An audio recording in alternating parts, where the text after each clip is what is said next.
Magandang araw po mga bossing. Ito na yung piyesa natin for today's video. Ayan po, Dragon Sword combination po yan. Ang client po natin na isang Korean. Galing pa po siyang Korea, dumayo dito para magpatato. Ayan po mga bossing, bali yung request ni client, black and gray Dragon Sword. Yan, upper arm lang mga bossing.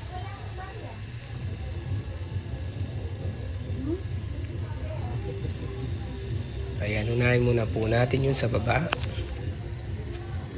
At yung gamit po pala nating needle dito mga bossing, 7 RS tsaka 11 Magnum. Yan po mga bossing. Yan, ganyan lang po yung estilo ng pag shading ko mga bossing.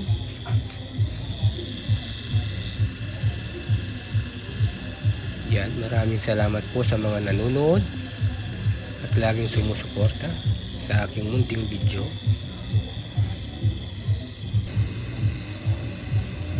Yan, unahin muna natin dito sa side.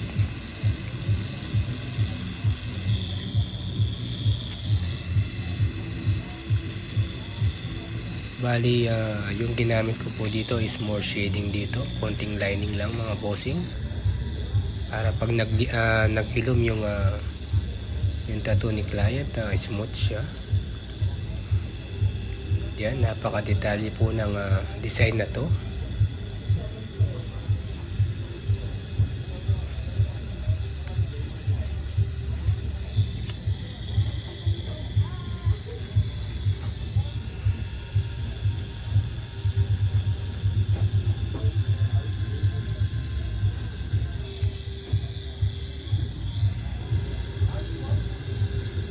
At sa mga bossing na gustong patatak din dyan, walking street lang po yung location natin, Tattoo by Benji. Yan, visit na lang po kayo mga bossing sa mga gustong patry dyan o patatak. Maraming salamat po. Ayan nga mga bossing, ito na yung skills ng Dragon, yung at makikita nyo mga bossing yung ginamit kong atake dito, diretso na shading mga bossing.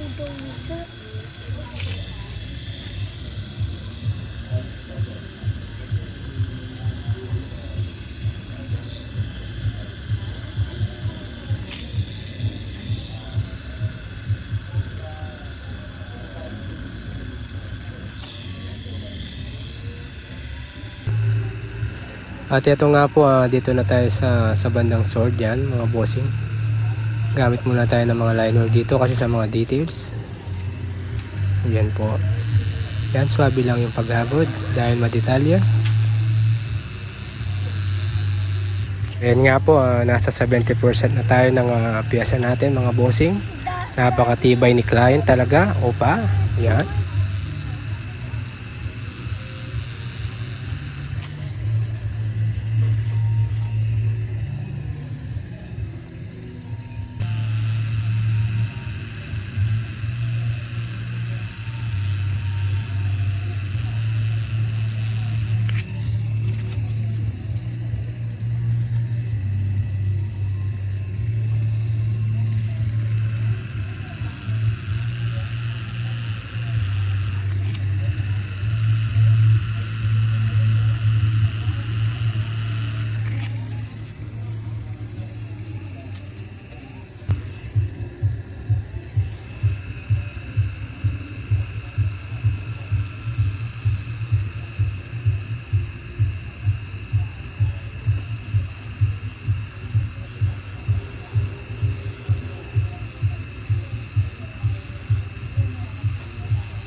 At yun nga, dito na tayo sa bandang uluan ng Dragon.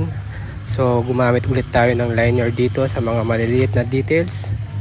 Ayan nga mga bossing, dire-diretso na to, napakalapit na. Ayan, swabe lang mga bossing.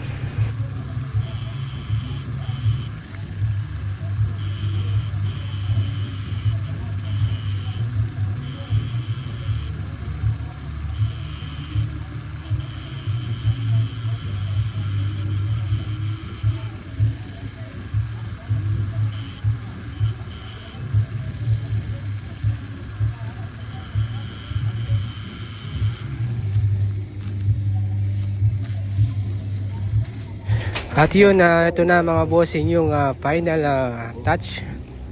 Yan, sabunin muna, linis. Yun.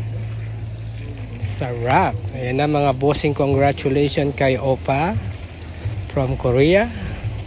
Natapos niya yung piyesa natin na Dragon Sword, black and gray. Yan, konting highlights. Maraming salamat po.